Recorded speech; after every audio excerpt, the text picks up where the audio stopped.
अरे सुन सुना गवाहो, सुन सुना गवाहो, बात सुन हमारी धड़ी न पटरे।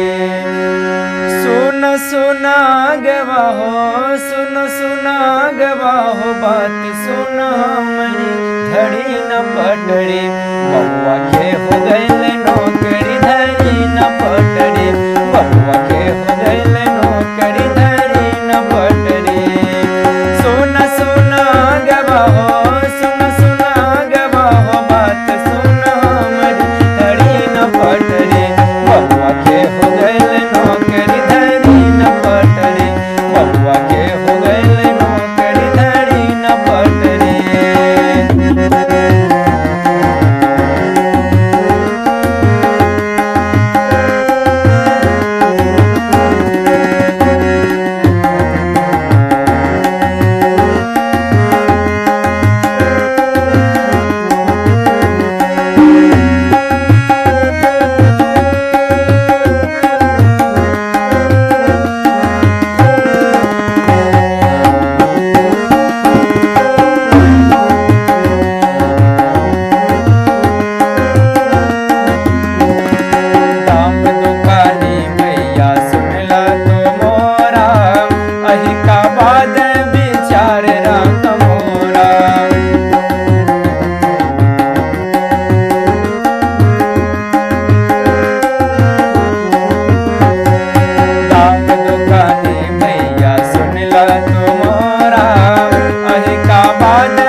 चाहे गोड़ गाल छोकरी धड़ी न पटरे।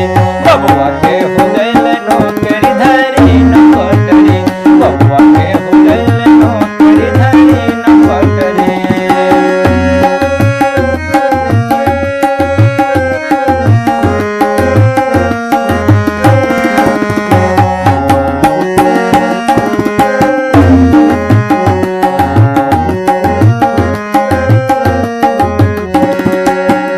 दादा से चलल आवे जमींदारी, दोरा चढ़े न तिल कहरे भिखारे।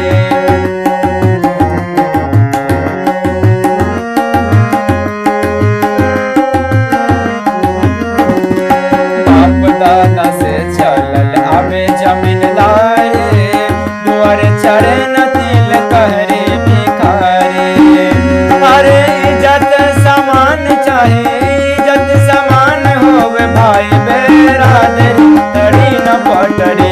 बबुआ के हो गइल नौकरी धड़ी न पटरे, बबुआ के हो गइल नौकरी धड़ी न पटरे।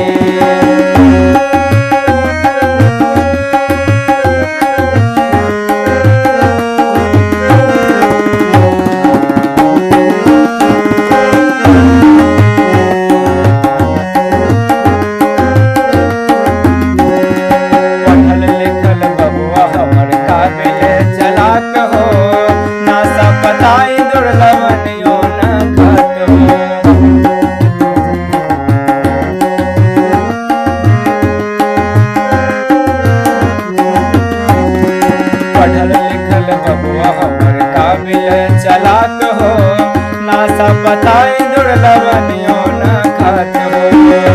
अरे माई के दुलार, अरे माई के दुलार, अरे आखिया के पुतरी धड़ी न पटरे।